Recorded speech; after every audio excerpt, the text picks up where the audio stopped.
Namaskaram, Sadhguru. I lost my mom once. Huh?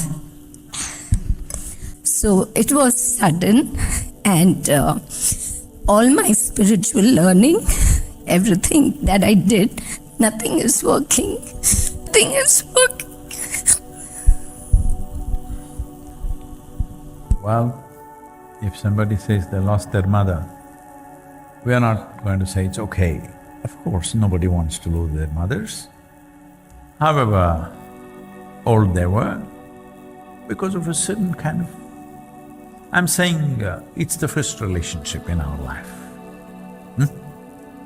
Even when you don't know who the hell you are, what you are, just the feel and smell of the mother connected us to that. So it's of immense value. But at the same time, when you were a child, when you were 3 months of age, you want to stay in her lap. The moment you're 3 years, you don't want to stay in her lap, you want to run all over the place. Hello? By the time you're 10, 3 times in a day you think of your mother. A lot of them by the time they're 30, once in 3 days, man. Depends if they are living a good life or a bad life. If they're living badly, they think of their mothers all the time. If they're living very well, so, can I say a joke? It's okay. Hello?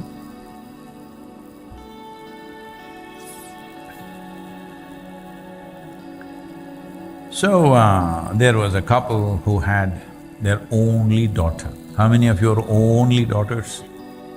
Only daughters, okay? All these are… be wary of them, these are all heavily pampered females. Only daughter means heavily pampered females. So, and then after all this, parents, especially fathers, never think there's a single man on the planet who's fit for their daughter. Hello? So after so much searching and all kinds of filters, they put them through to astrological filter, to social filter, financial filter, filter.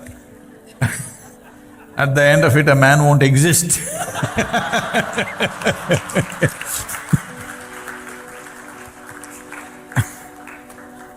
After doing all those filters, they found one man, he was not very good.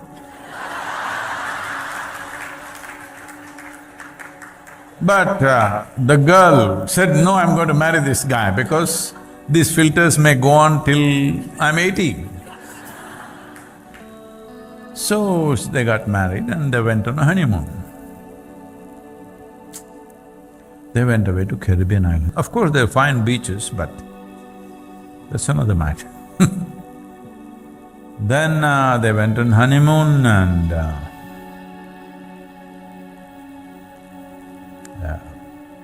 24 hours, no message from the girl. Father is jittery, he's walking around like when she was just about to be born. He was walking around like this in the hospital, like that he's walking up and down 24 hours, no message, 48 hours, no message, 72 hours, no message. And by the time it's 4th day, he said, we should go. We should go to Caribbean islands and see what the hell is happening, what is happening. Our girl, she's with that horrible man, she's gone and… Mother was happy in the kitchen doing her stuff and she said, John, don't worry, just relax, what's it? I would be worried if she was sending messages every day.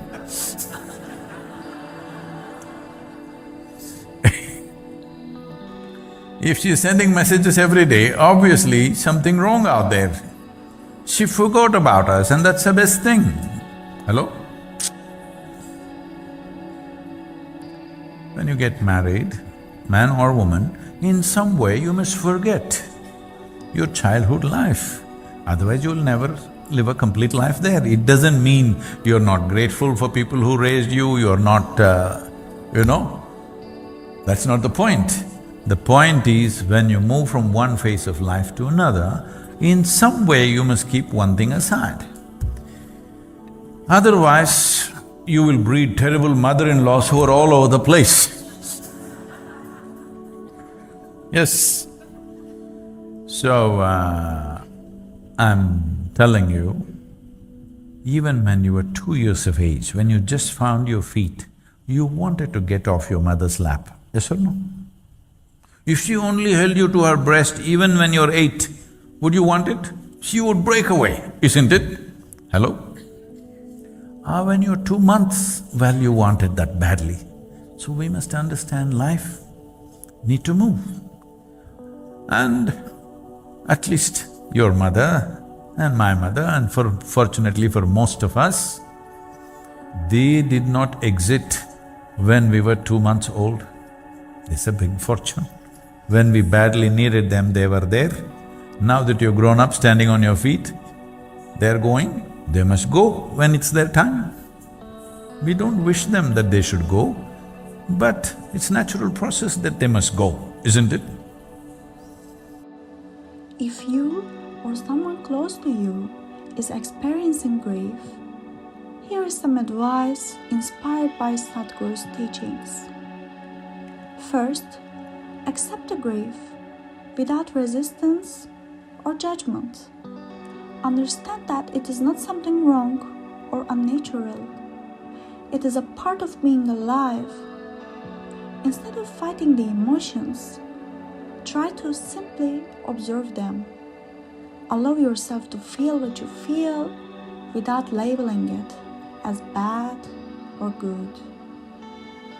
Looking at grief from a different angle, Sadhguru would invite you to see it as a form of intensity. Grief is not your enemy. It is simply an intense form of life expressing itself. The question is, will you let this intensity destroy you, or will you use it to break limitations within yourself? By embracing this energy and turning it inward, grief can become a tool for self-transformation and growth, a pathway to a more profound sense of freedom and joy. This happened. I have told you this many times, but because you've forgotten, I'm reminding you. A rich man built a wonderful house. Wonderful house means you don't know how many rooms are there, because there are more rooms than you can use. Hey, you know what that is. That's a wonderful house where slowly spiders will do well. And in India, there's a culture, when they build a wonderful house, they will invite either a sage or a seer or a yogi to come and bless their home. So they invited a yogi. Mistake, number one. Because they should have invited a very commercial person who will come and do dum-dum-dum and everything and go. They invited a yogi and he came. They welcomed him not like a yogi, like a king, they welcomed him.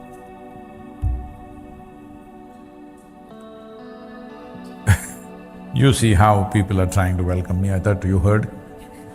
Like that, because when you do welcomes like that, some people will start believing they are a king. Not me, I have no such issues. So they welcomed him like a king, but he's a yogi, he went and sat there. They did all the things that traditionally is done when a yogi comes home and everything. They served a sumptuous meal, because he eat 1 meal a day, he ate well.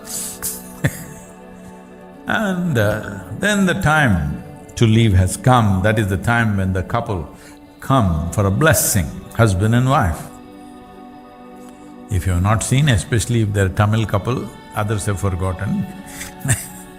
How many Tamil people? Oh. If you see Tamil couple coming for a blessing even with me, they will come and generally men don't know which is which. Or normally women are confused about right and left. But with this one thing you will see, they know very well which is right and left, which is the left side of their husband, which is the right side of their husband. They know this very well, Tamil women. Others have slowly forgotten. So they will come like this, if the husband is this side and she'll immediately adjust the direction. Because when they bow down, they want to bow down together, she on the left side, he on the right side to receive the blessing, because the Hindu scriptures say, without your wife, you cannot go to heaven. Those sexy women are only for dancing.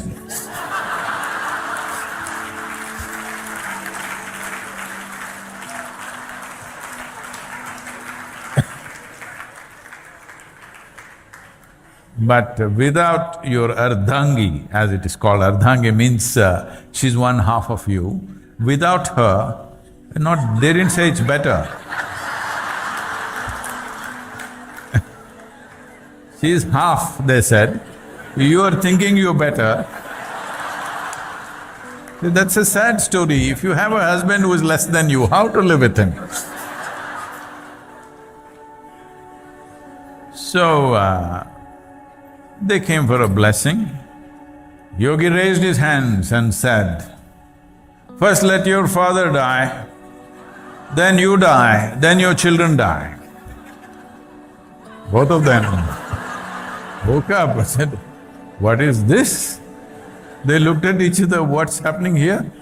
Then the man found his voice and said, we treated you like a king, we welcomed you, we served you food, we did everything. Now you're saying, first my father should die, then I should die, then my children should die. What is this rubbish about? The yogi looked very surprised.